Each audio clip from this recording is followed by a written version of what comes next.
This is Fam Electric Ghost, and we're live on the air with Matt Kutz. I want to welcome you to the Fam Electric Ghost podcast. How you doing tonight? Doing fantastic. Thanks for having me. It's great to talk to people from around the world. We like to do that. And before we get into the heart of your story, we always ask a couple questions of every guest. One of the questions we ask is, what motivates you, and why do you do what you do?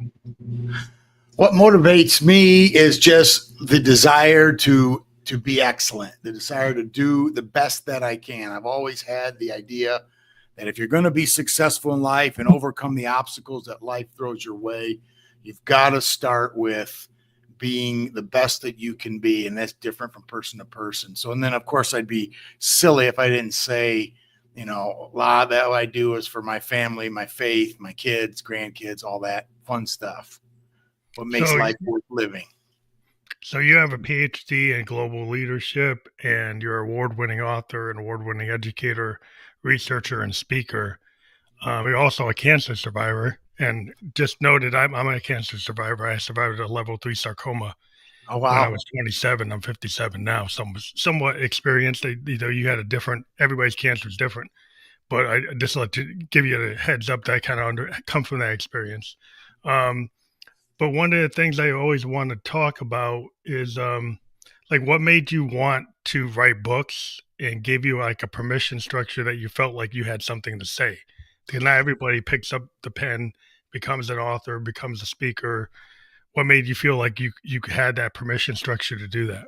Yeah, that's a great question. And one thing, I've always wanted to write a book, ever since I was young. I just always admired that and thought that. So that was kind of always there. But specifically, I remember I was probably 20 something. I was in a meeting attending a lecture or something. Like, I don't even remember the details of it, but the person who was speaking said, and I don't know that this is factually true, but it struck me nonetheless. And he made a comment to the point that somewhere around 90 to 95% of people die with a book still inside of them. And I remember, being impacted by that statement. And I do, and this is the truth. I remember making a vow in my heart, like a personal vow in my heart that I'm not going to be one of those people that dies with a book in me, because I want to leave something. So that's started it all. And then, your question was kind of double-sided there, because then it's like, well, what gives you the right to think you have something worth saying? Because a lot of people are like, have neat ideas, but they won't, as you said, pick up the pen, so to speak. And so for me, that had to do with being diligent and faithful in my discipline and study, and earning the academic credentials, which, by the way, doesn't mean that you have anything valuable to say. Trust me when I tell you that. I know plenty of PhDs who ought to keep their mouths shut, but that's a different story. And but at any rate, so I feel as if, or believe as if, I did learn something valuable and did have something to say. So that's part of that story there. Well, I love talking to creative people. That's what I've been doing on this podcast since 2016. And what I find is like you said, like everybody has that book in them, or they have the film in them, or have that painting in them, or I'm a musician, they have the song in them. A songwriter, it's a different effort. You can do a song, you can do an album. And there's a lot of artists that have a lot of stuff that they never put out. And so It's kind of like they don't feel they have the permission, or they don't feel it's good enough. They're in that kind of comparison trap. Yeah, it's a perversion of excellence, I think, because I actually write about this in my book, Becoming Epic. And that's where there's this idea that in order to do anything valuable, it has to be perfect, right?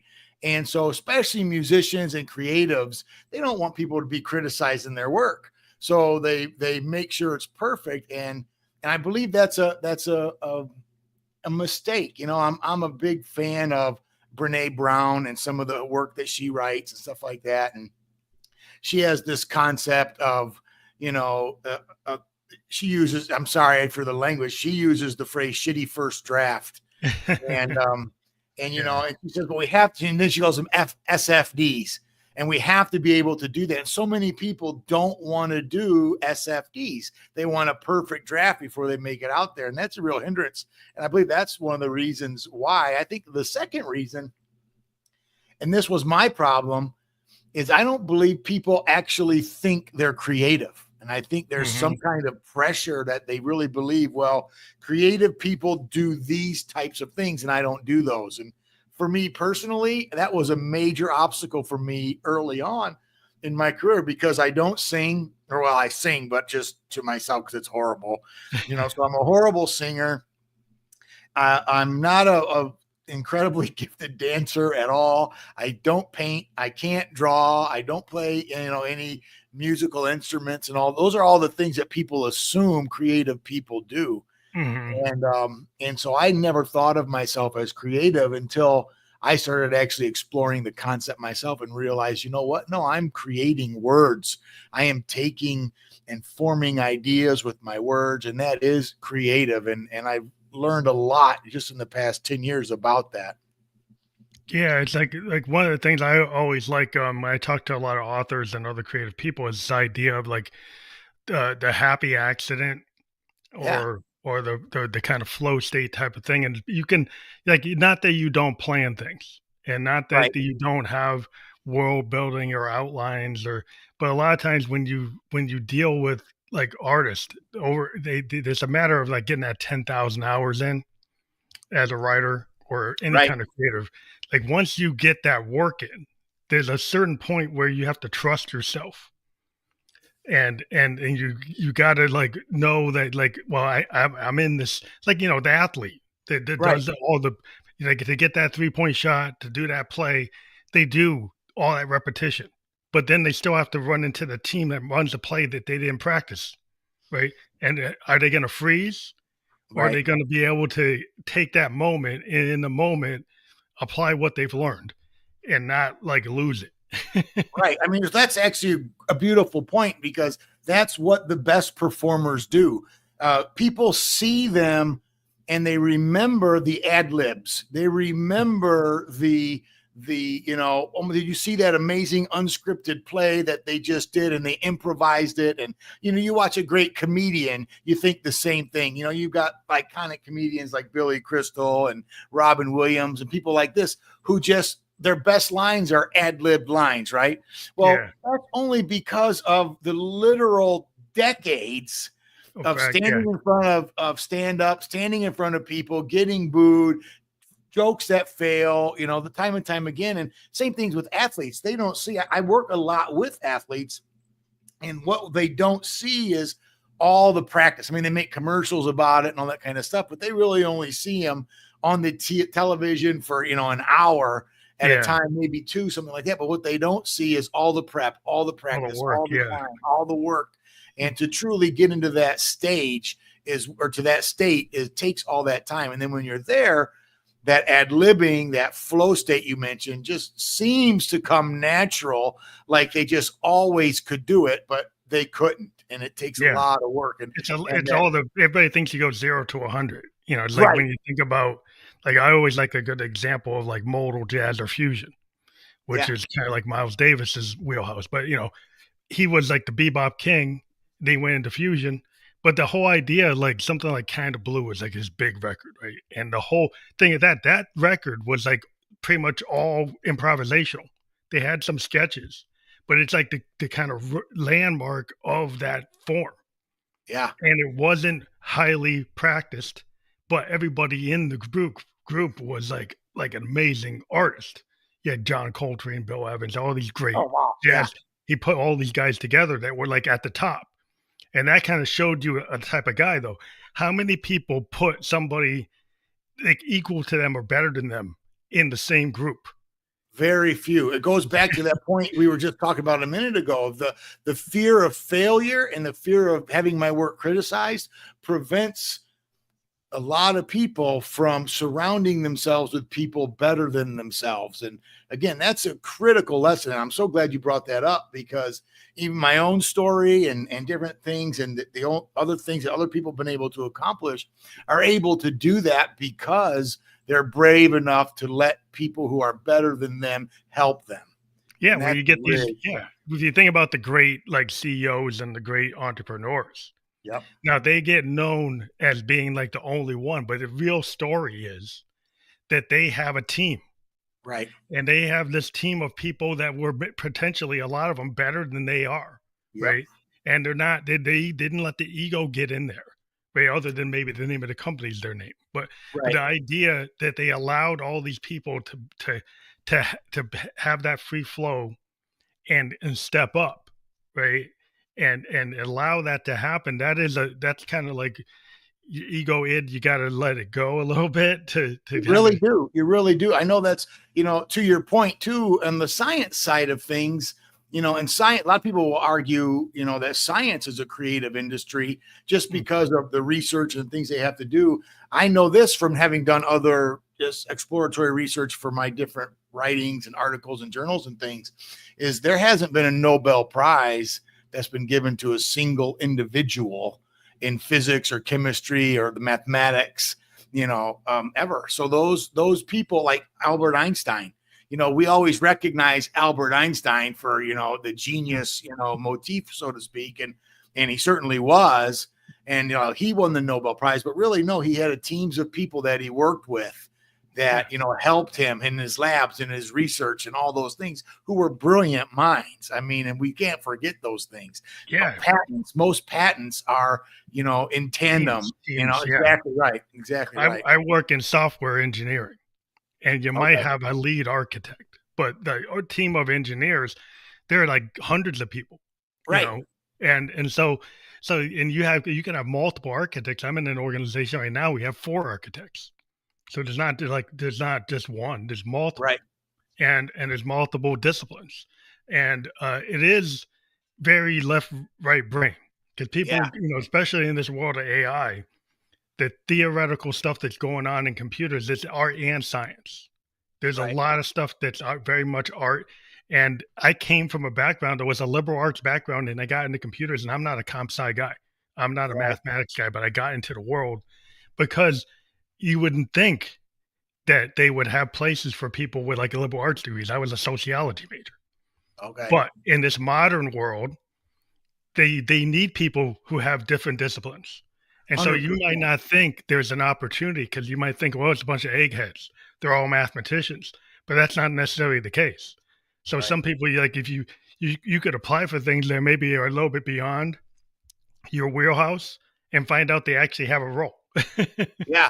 Well, that's great, because one of the spaces that I write in and present and talk on is this idea of cognitive diversity. And you're illustrating that principle and that concept perfectly, because we generally think that the best teams consists of people who have similar backgrounds, similar ideas, similar history. Like you said, they're all mathematicians, or they're all, engineers or something like that. And that's actually the opposite. It's not the case. It's when you start bringing in people who have completely different frames of reference, completely different mental constructs and experiences and backgrounds, and you get those people talking together, all of the sudden you see problem solving speed increase dramatically, as well as the innovative and creative ideas just begin to flow once you get past a certain sticking point. Because with any team made up of any group of people, there's an initial sticking point. But once you get past that sticking point and everybody's comfortable, all of a sudden you see some incredible outcomes with cognitively diverse teams. And that's Yeah. a beautiful illustration you just had. We find a lot of times is like in the tech I've been involved in, a lot of neurodivergent people Yeah. that don't fit the normal 9 to 5. And some of the, like I work with a startup, and sometimes we've come to understand there's certain people like they work really good 2, 3 o'clock in the morning, Right. right? That's where and so they don't fit in the normal time box. And if you're an organization that's more agile, Yep. they doesn't say I got to put them in the cube. Like this person could work, they could be living in Germany, they could be in Latvia, they could be in wherever, they could be anywhere on the planet.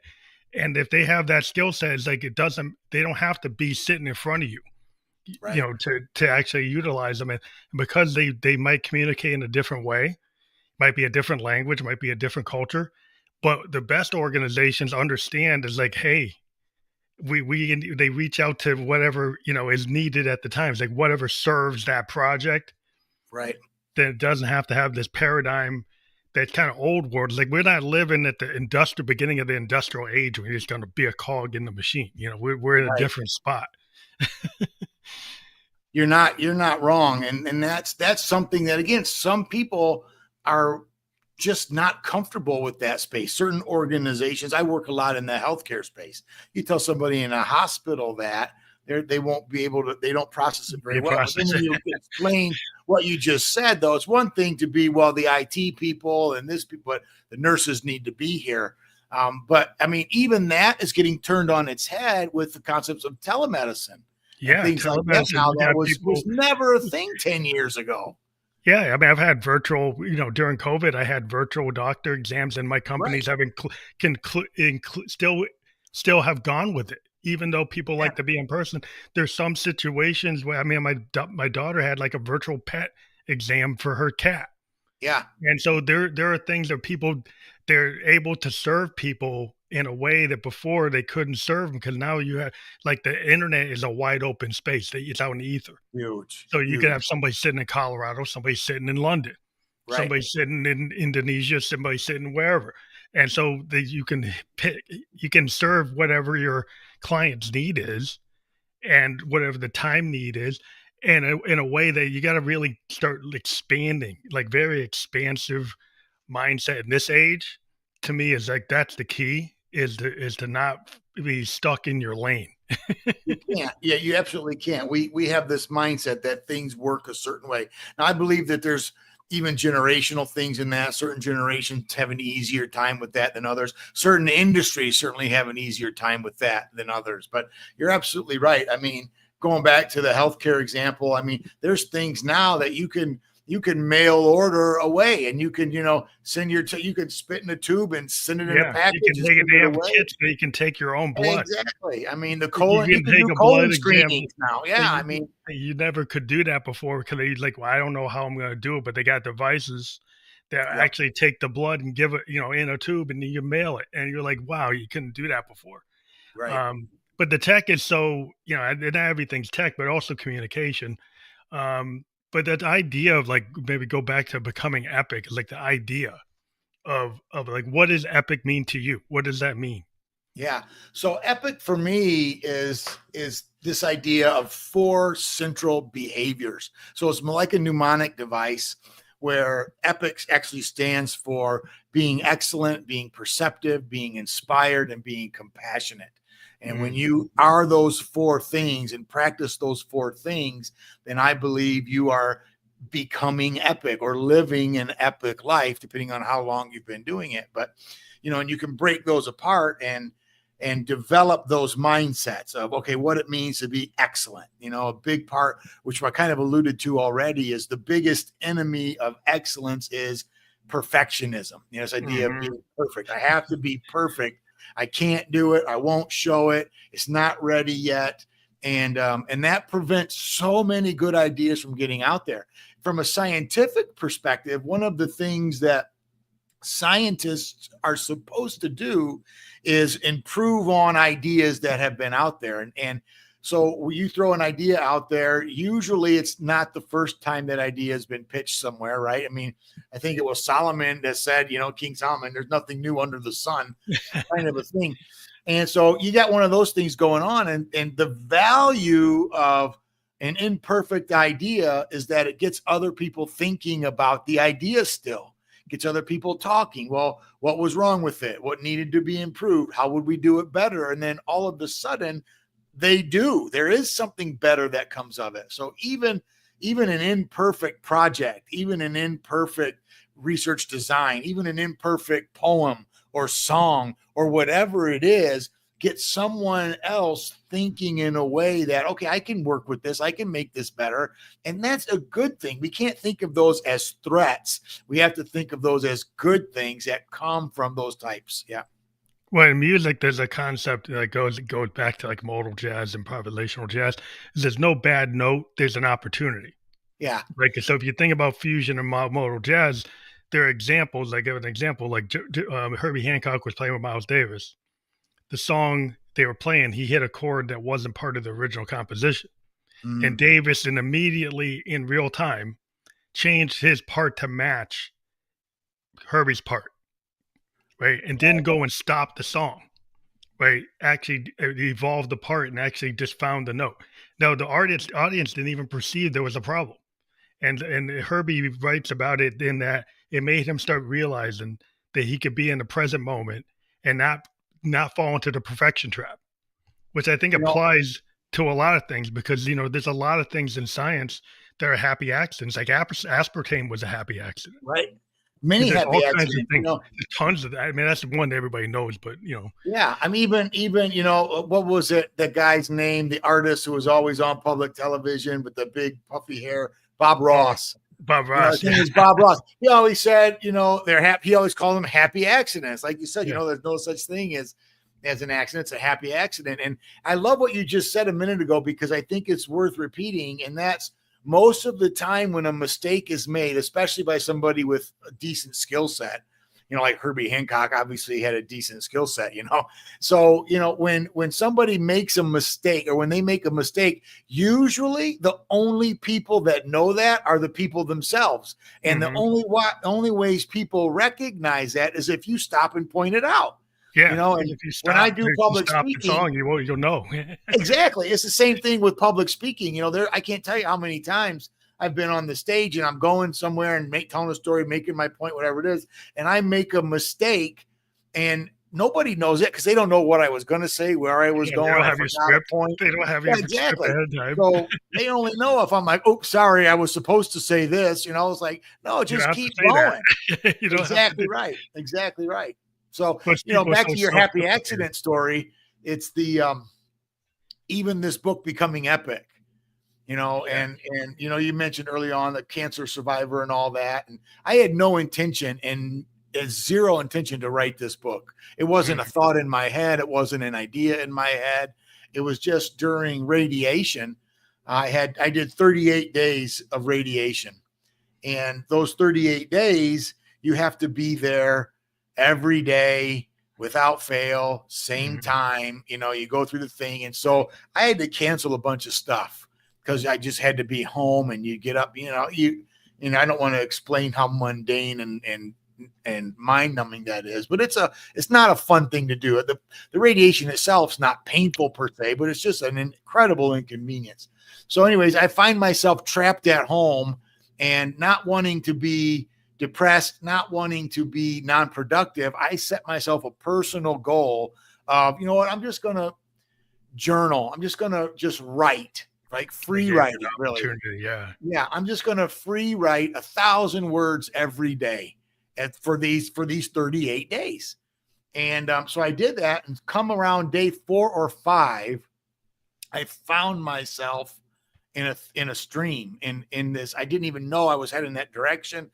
I started looking at what I was writing. I'm like, hey, there's something here. And it was Mhm. in that creative process that the concept of epic just illuminated to me. And I began to write about, all right, being excellent, being perceptive, inspired, compassionate. And then from that, a book came that was quite literally a happy accident. But that's what you were describing earlier, how the creative process really goes. You've got to do it.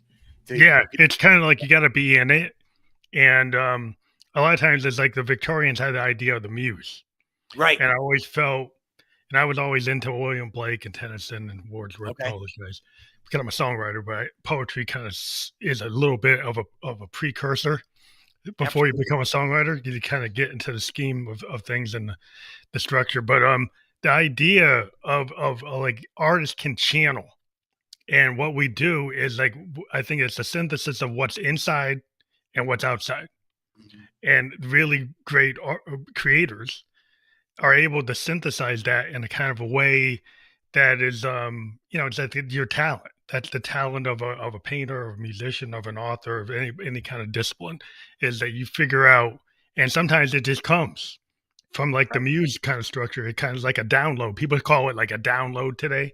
The Victorians called it the muse, but it's like this Right. idea. Like sometimes you get this thing and you're just in it. And it Yeah. just It's almost like happens. a revelation. Yeah. Yeah. And it's also interesting, like in Epic, that you have compassion because we kind of live in an age that seems kind of be like a little less compassion. They like we got these tech bros and podcast bro, these bro kind of culture. There's like, oh, we gotta stick it to this group, stick it to that group, and Right. a lot of resentments. And to me, I'm a child of the '70s, so I grew up with a different perspective, kind of like coming off the hippie culture, and I was like enamored with like the Beatles Right. and the Doors and the things that I had missed as a kid because I've grown up in the '70s. I'm like a tail end of like Morrison's gone, Hendrix is gone, like Janus is gone, but I'm kind of growing up with knowing their legends as a kid. It's like these guys, it was a different perspective. Yeah. There seemed to be more willingness to experiment or to consider things or not to be so narrow minded. Right. Um, Yeah, I can say that's where the compassion is a neat part of that, and I love the fact that it worked out great that compassion is the end of the story. You work on excellence, you work on perception, you work on inspiration. And everything we're talking about fits into those frameworks. Well, my entire section in that book on inspiration is all about innovation, creativity, what you have to do, who you surround yourself with. I make the point even in the book that which you already made, we have to surround ourselves with people who are better than us. And when we do that, that's when inspiration strikes.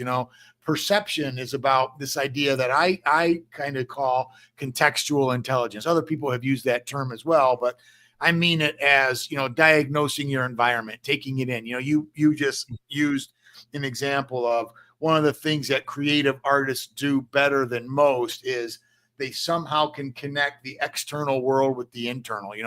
They see connections there that other people really don't see. That's all about perception, right? What am yeah, I seeing? How am I seeing it? How observation. exactly. How can I articulate this? Whatever the medium is, if it's music, if it's art, if it's dance, whatever, if it's writing, whatever it is, because that's the other thing is I don't really write a lot of poetry. Well, I don't write any poetry or something like that.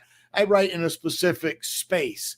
But Hmm. one of the things that's really neat about what I do is I take ideas based on observations of how I see and experience life and success and failure and those other things and kind of bring it into a language that Yeah, speaks frame. You to kind of frame it exactly because everybody has their own lens. Because I was talking right, to a filmmaker, and the cool thing about filmmaker, they kind of told me is like it's a team sport. Everybody talks about the director, but the director actually worked with the producer and the lighting team and the script writers and all these teams. And for it to work right, I was talking to this indie film producer. It's like for a scene to work, that team all has to be kind of like all there, like a play, like a play in sports, or right, like a musician. And when they're hitting that note, it's like it has to all work, and it's a lot of teamwork. And it's actually knowing who to put on that team and knowing there are people that are like exceptional in this area, right? right, That you're not the master of lighting, you're not the master of the of the actual camera work, but right. you know what people to put on the field, put in that room to That's right. get to that scene. And that's Right. how Know life who is. you It's like you gotta, like you said, if you just have everybody that's just gonna be subordinate to you, right?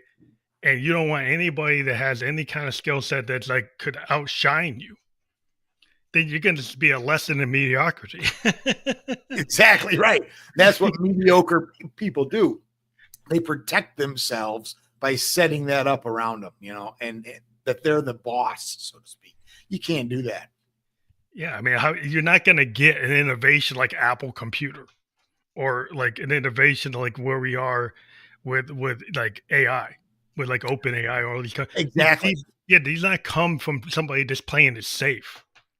Like the Rich things that take you. happen is like on the outer edge of the bell curve is like the people who push it. Now, at first, when you push it, most people come back and will say they hate it, but that doesn't matter to a pioneer. Right. Pioneer doesn't care, like, if you hate it. Exactly right. We're going somewhere no one's been before. That's the whole point.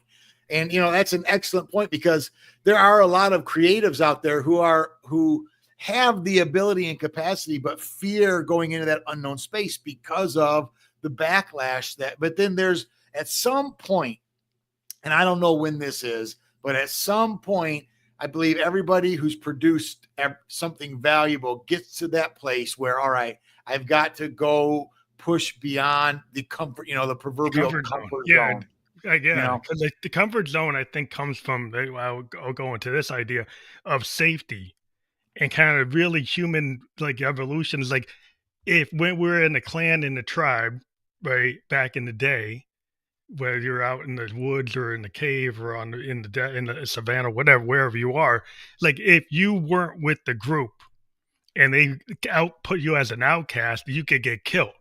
Right. So the idea of doing something outside the group structure or something that's not the norm could get you killed. And that still is going on in your brain, like in your subconscious, like brain, you're trying to stay safe, but it keeps you mediocre if you stay too Exactly. safe. Exactly. And it totally does. And that's really the challenge, I think, right? That's the challenge with creating anything of value. And again, no matter the medium, no matter the industry, no matter the discipline, it's the a willingness to be a risk taker, and then of course, by taking a risk, we don't mean just be cavalier and or anything like that. It just, but they're calculated risks. Yeah. Your stuff, where you're going, you have an idea. And as you're pushing that idea, if it's like most ideas in life, it will change on you as you're going, right? You feel like you've got a handle of whatever it is you're holding, and all of a sudden it changes in your hands as you're moving forward. You can't be scared of that transition. You can't be scared of that change. And that's when we begin to see, okay, this thing is changing. What am I going to do? Well, it looks like it's taking me in this direction. And, one of the things I love to say about this, and I talk about this in Becoming Epic as well, it's the idea of passion. You mentioned the chapter or the section. I have a whole section on compassion. And if you talk about those words, com is the Latin prefix for with, right? And then so Mhm, if you break the word apart, it's actually compassion. And we mhm. we love the concept of passion, especially Americans. We love that idea of, I want to pursue my passion, I want to develop my passion, I want to know my passion. We're all about passion, except there's two important things here. First thing is, I don't believe we know what our passion really is until later in life. Okay. And the reason for that is because we haven't pursued our curiosity enough. When I talk to young leaders or young professionals, one of the things that I tell them about, well, I want to do my passion. And they talk about their passion. And I ask them, well, what is your passion? And they give me some cockamamie answer that doesn't really make sense or isn't really a thing. And I'm like, you don't really know what you're passionate about yet, because you haven't pursued the things that make you curious. And I am a Mhm. huge advocate for, before you understand passion and start talking about what you're passionate about, you have to pursue what makes you curious. And it's in the process of pursuing those things that make you curious or that you find curious is when you discover your passion. So passions aren't found, they're Like, discovered. yeah, it's like an idea is like, I'm a synthesist, right? So I work with synthesizers and sound design. And a lot of what we talk about in sound design is newfound sound. Yeah. So because there's existing sounds like a Steinway. Hey, there's like, a Stradivarius, a Hammond B3. What Yep. I work with is taking like a square wave or a triangle wave or a sine wave and making a sound that doesn't sound like anything that's been here before. Wow. Now that is this idea that you're going to go and do things, and my passion is an experimentation, and I found a way to kind of left right brain. In my day job, I work with design, software Mm-hmm. design. In my creative space, I work with podcasting with creative people and art and music and the sound design. And so the idea is like I don't know where it's going to go, Right. right? And the passion is that I like being in a form where I can go. It could apply to jazz, it could apply to punk rock, it could apply to classical, apply whatever. I don't have to be stuck in any one genre, and I could Right. go in different directions. And that in itself, I found very early was my passion is I like to kind of go into those unknown spaces or the newfound sound or the newfound art or thing that was not typical. Right, but you're describing the process of experimentation. Basically, what I hear you saying is I'm experimenting every day. Yeah, all You the know, time. and it's that experimenting every day that I find these new sounds and I see, hey, this is useful for this genre, for that genre. And it's the same thing in life as well. It's just about our dreams, our hopes, our aspirations, our happiness, joy, all of those things. It's the same thing. You're not going to actually find, I believe, this is my belief. I don't believe you're actually going to find what you're describing as, this, I get joy and fulfillment from this, unless you're willing to do kind of what you're describing, and that's experiment more, Yeah, the and thing is, like, our society tends to not, like, reward experimentation. They ah, reward people who are able to be redundant right, and be able to create, like, I know this algorithm's always gonna get 1,000 views, 500 likes, or it's gonna get a million views, or right, you're gonna have this secret sauce, and then everybody's gonna use the same sauce, and everybody's doing the same thing. Even though we say we're individuals, we tend to, you we're know, not, we we're not, tell people that, "Oh, you should be, an accountant. right, You should be on the factory floor and do that widget. That right, success is doing that."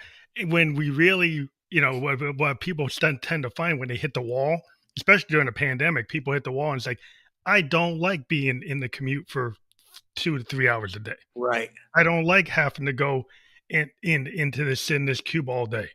Then right, maybe I wanna go back to my childhood and I wanted to write a play, or I right, wanted to write a book, or I wanted to actually have a service, and I wanted to go be a coach, or I wanted, and maybe I can now explore that. And so that kind of bad situation of the pandemic gave people an opportunity to kind of dive deep, look at the looking totally. glass self, and then say, "Hey, what is it that I want to do?"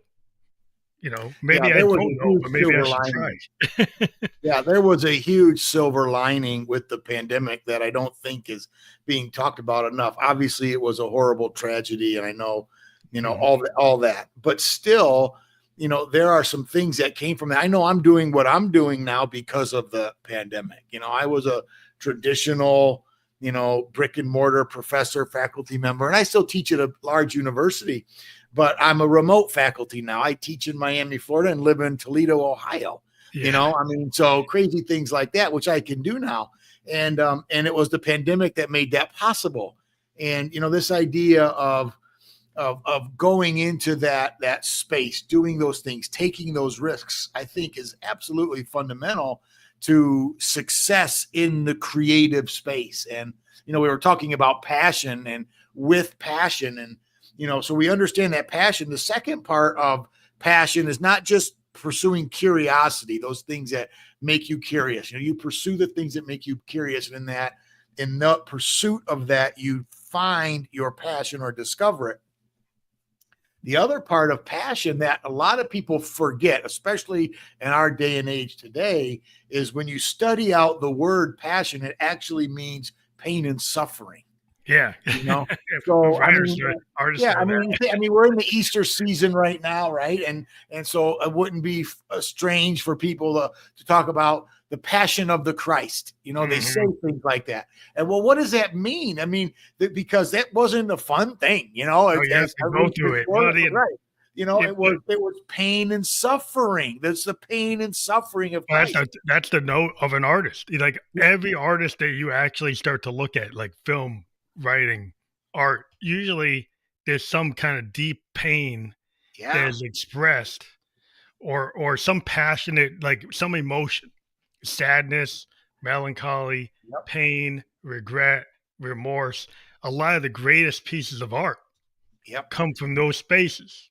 Now, there's The stuff that greatest has book, joy, the greatest yeah, there's joy, poetry, but a lot of times it's going through the suffering that brings the joy, right? that ultimately gets to the, you might have movements in certain types of, like, forms that go from being sad to being elated to being Right. whatever. It moves around, in, like, big pieces of classical music, you can feel it. You can see that in opera, you can see it in all kinds of forms, but you have to go through it. There's Exactly something right. you have to go through. And that kind of why I mentioned that kind of culminates my whole idea of becoming epic, because I don't believe you can call yourself epic, or be epic and live that epic life if you with suffering, calm passion with the pain, with the suffering. And that's what somebody who's epic does. They have the pain, they have the suffering, they appreciate it. It's not like we're not talking about enjoying it and all this kind of stuff, Yeah, but you yeah. turn it into Turn something it into a beautiful. cathartic. But it's cathartic. Exactly right. I think a lot of artists, they take the pain that they've experienced, and they because they have that artistic, like, vision, that they're able to turn it into a piece of art instead of sitting there and being frustrated. Like, people who aren't artists, they have all these emotions and they'll push them down, right? And they'll try to lock them in a box.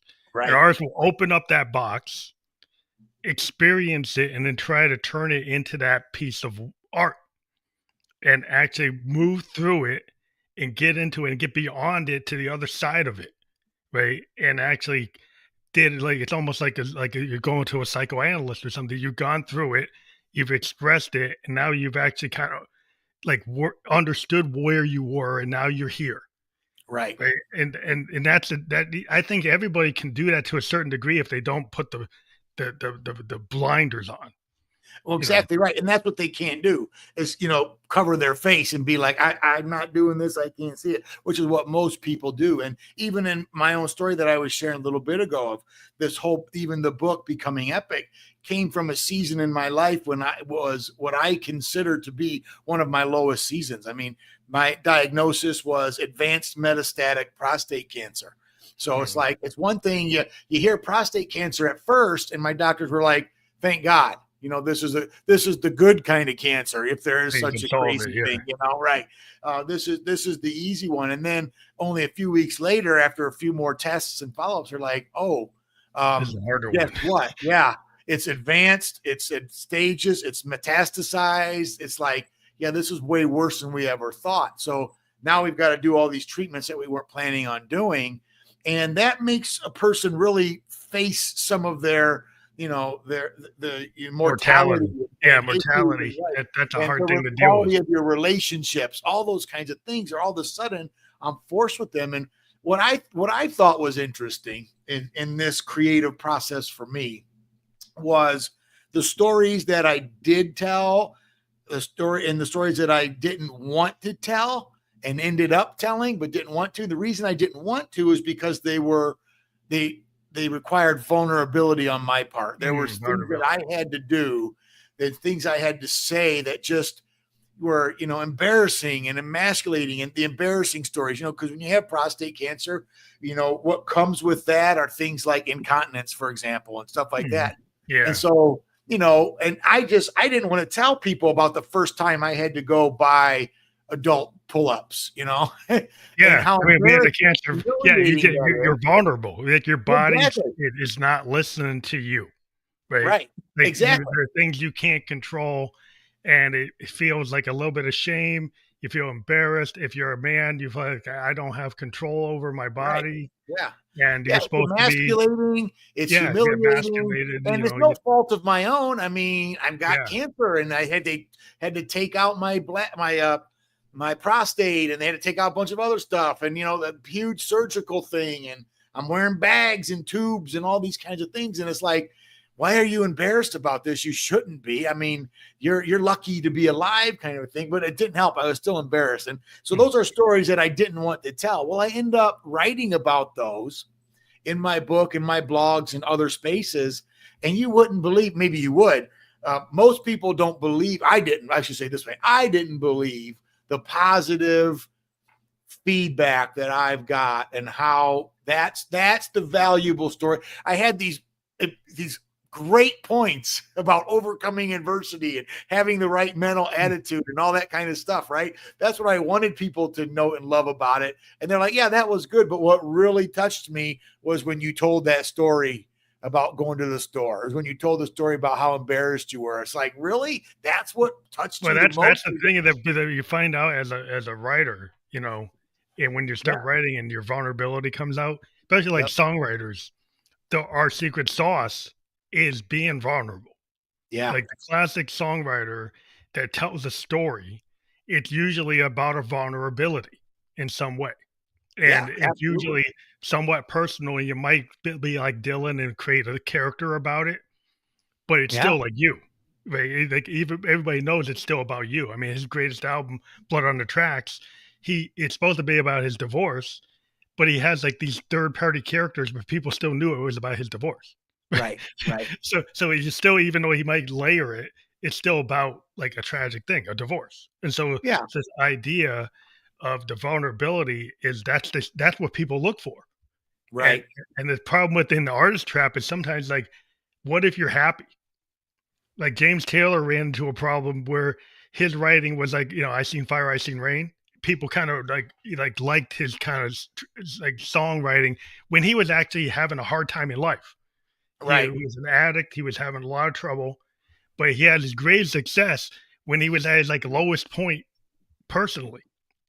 When he got to a point where he was happy, he did an album and it didn't sell well right. because people didn't identify his type of lyrical ability with happiness. They identified it with sadness. So, like, do you want to get stuck in that trap where, like, the only way people identify you is when you're going through the bad times? I mean, that's something that some artists have to figure out. Like, Yeah. well, how do It's I like navigate C.F. that? Lewis has a very similar story. He wrote the book. He's famous for many books, but one of the ones is The Problem of Pain.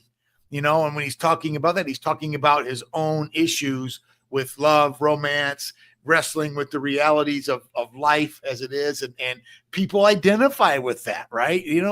I mean, and that's so important. Artists do it, musicians, poets, and that's incredibly powerful, and that's something that you don't want to. I mean, you get to a certain space, and you're obviously been in that space and that realization a lot longer than I have. But I'm to this place now where, man, I've written some other good stuff, but nobody wants to read that stuff.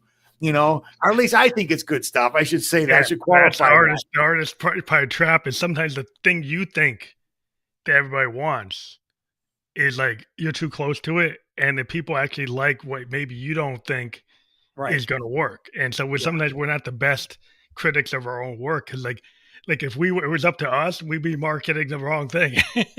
You're 100% right, and that's exactly what I'm learning is, why do people now pay interest or pay attention to me when after they found out, oh, he's going through this horrible disease and this mental challenge and the treatment, all this kind of stuff, and the impact that it has. It's like, why is all of a sudden now this happening? And you're exactly right. I love that point. I'd be marketing the wrong thing for sure, but it's valuable, and that's what being epic is all about to me.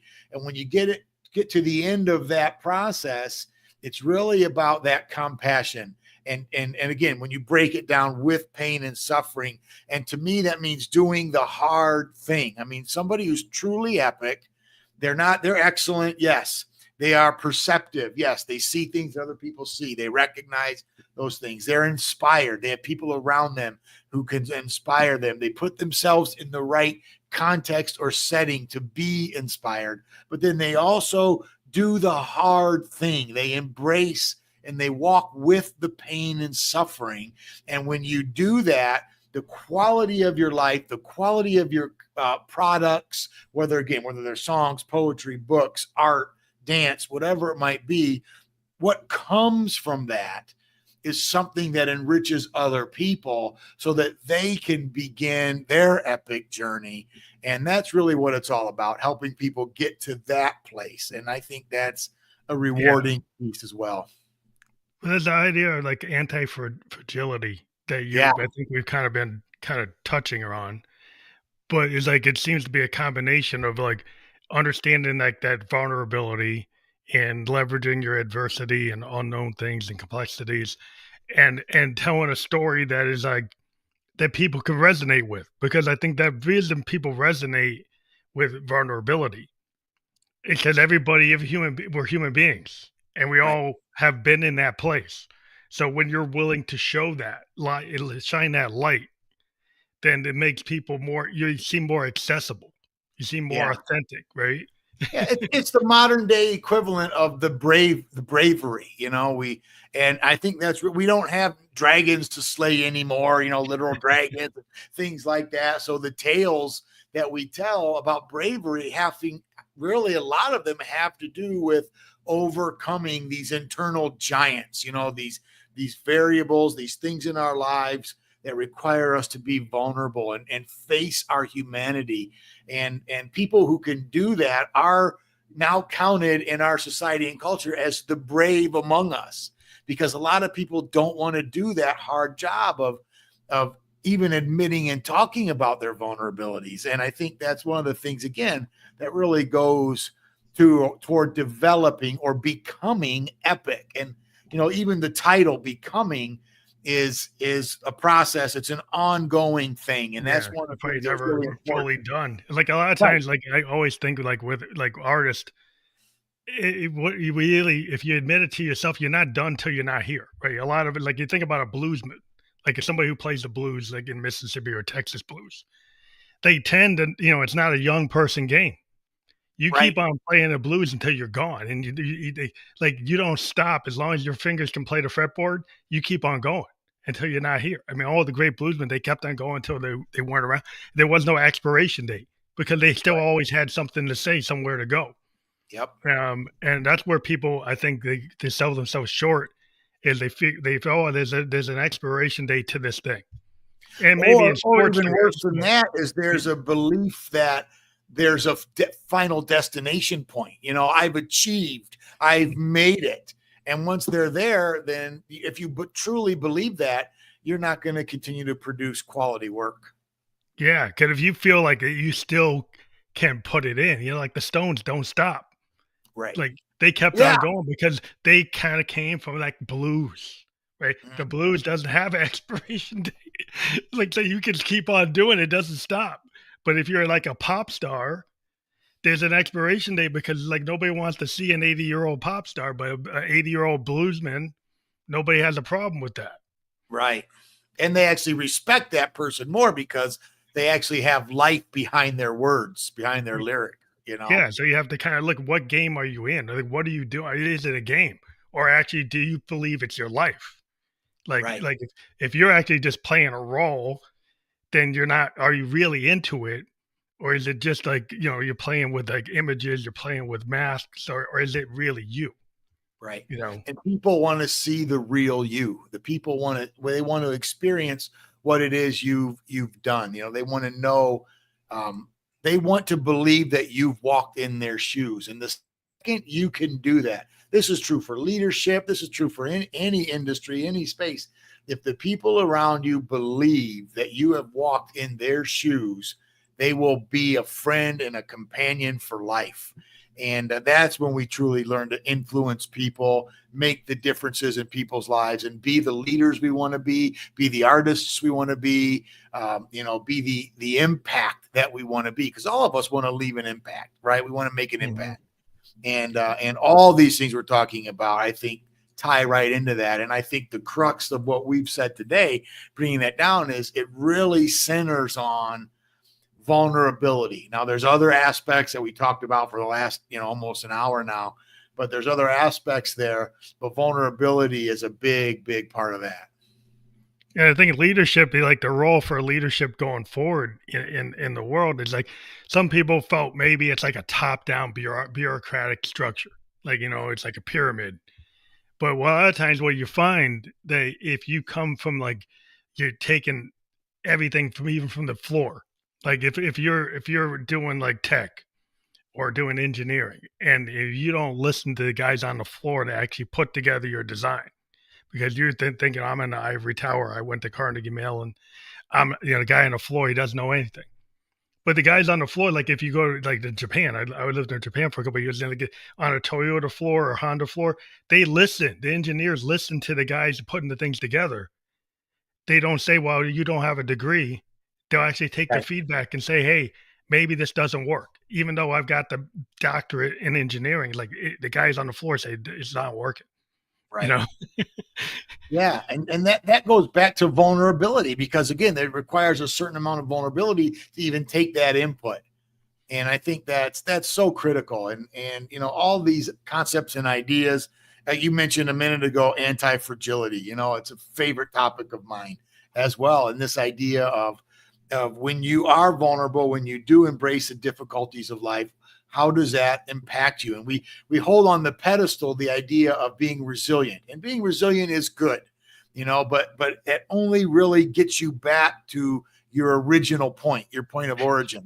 You have cancer, and so you go through this journey and you're hoping just to bounce back. And I can't tell you how many times my wife and I have said to each other, I just want things to be back the way they were. I just want things to be back the way they were. And that's really, short-sighted, because the real idea here, and of course we always correct ourselves, and we're a good team with that, but it's like, I don't want to go back to the way we were. I want to be better than how we were. Yeah. You want We to would be have like, never, right. We would have never done the things that we're doing to be better had this not happened. So this isn't, a bad thing per se. I mean, we were going to let it make us better than what we were. And we've got to engage with that process, because we believe that all things work to good, and for our ultimate good. And I believe that means we become better adversity and trials of life, not just trying to make it through the adversities and trials of life. well, I think the crucible moments kind of make the person, right? Yeah. If they take a lesson and they learn from it. If you don't learn from it, then you might get stuck in the loop. You're going to do it again. Exactly Yeah, right. yeah. So, but if you like for me, the cancer I had, the person pre-cancer, I would not be on the mic. I wouldn't have gone to Japan. There's a bunch of stuff I wouldn't have done. And post-cancer, I said, why not? I survived it, so why not? Why am I scared of going on a mic? Why am I scared of going to Tokyo? Like, just go do it. And so it wasn't like it was a reckless thing. It was like it was an opportunity, but I was like scared of the opportunity. So if you put yourself in places where like the fear is not going to overcome your curiosity, right. So then you can push and you kind of like wade into the deep water. You're not going to drown, but you can wade in and you can go back to, you're actually going to survive it. Yep. I think that's a beautiful point, because the things that happen to us in life actually change our filter. And, the pre-cancer filter and the post-cancer filter, are different things now. And like you, I'm very similar in the sense that I'm trying things I wouldn't have tried before. Evaluating opportunities in a different way than I would have before. My metrics for success, the rubric that I use to determine if something is valuable or not valuable, is different now than it was before.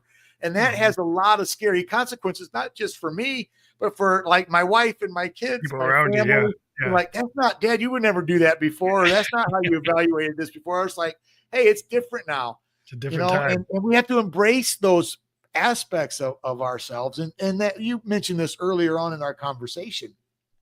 That's what makes us who we are. That's what makes us unique. That's what gives us our unique fingerprint in this world, are the things that we experience, how we filter them, and how we leverage them. And I would hope that, becoming epic, and if our journey, and I believe hopefully, I can see your listeners really are about, I want to become epic. Well, the thing I would say to them is, you have to embrace both aspects of life. Don't just look for the joys and the pleasures and the happiness part, but understand that the difficult things that happen to you, are also for your benefit. Mm-hmm. I know that sounds crazy to say, but it's true. And if we can do that, then we can truly become epic.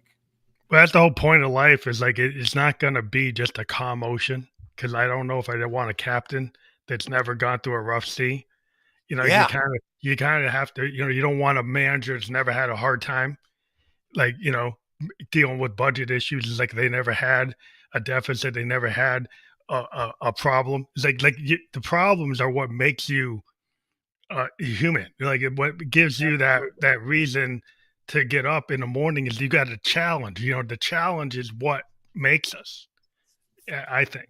And I believe that 100%. It's those challenges, and they've always said, when you preparing for something without having trial or trouble is that's the easy part. I mean, who you really are is how you respond in the stress, in the pain, in the trouble. And that's when you know what's really in there. That's when you know what comes out. And like you, I don't want to be, working with someone who's never had to overcome any adversity. I want that, and I'm willing to mentor people like that. But when I'm talking about putting my life in someone's hands, Yeah. I want to make sure that they've landed a few rough landings. Yeah. They've done those kinds of things. Yeah, That's for sure. you don't want a pilot that's never had to deal with coming in a windstorm or Right. dealing with like Yeah. all Who's the things only that ever can happen. been in the simulator? Don't He give me hasn't been in the real deal. He hasn't right. done the work. It's like they back in the World War II in the foxhole was like, do you want the captain that has never been under fire? Right. Exactly right. Probably not. Right. You don't want the Exactly right. commander that's like not doesn't know what to do when they're under fire. It's like, well, we don't want to choke. Don't choke on it, please. Yeah, that's right. That's right. And that apply. I mean, that message applies so many spaces, and even the creativity space. I mean, with art, I mean, it's the same kind of thing. I mean, what we just said this: the poetry, the songs, the Yeah. books, the all that stuff that has value and lasting meaning. I mean, Hmm. that have lasted for decades, centuries, maybe even. It comes from those types of experiences, and that's really what we're after, and that's what people want to see, and that's what it means. What epic is about. So if people go to your website, Dr. Matt Kutz, .com, what is that how they get in touch with you and how to connect with all your books that you've written? Yeah, that's the best place to go. drmattkutz.com. Also, you could use the full name matthewkutz.com. Takes you to the Mhm. same page. So I have Okay. both domains. And that I'm on LinkedIn, I'm on Instagram, Dr. Matt Kutz, and Mm. both social spaces. And you can access all my books there. I've written 8 different books, so there's a lot of books there on different topics. So I'd love to be able to help you out. Well, I want to thank you for being on the show today. I'll let everybody know that link will be fully clickable. We've been live on Facebook, LinkedIn, and YouTube. We will be on other platforms like Apple Podcast, Spotify Video Podcast, iHeartRadio, Amazon Video Podcast later by tomorrow. And we'll send a landing page is what we do is we create a landing page and we'll send that to you. But we'll also give you all the individual links so people can just choose whatever platform they're comfortable with. But I want to thank you for being a guest on the Family Electric Ghost podcast. It's been a blast for me. Thanks. Great conversation. Well, thank you and have a great night. You too.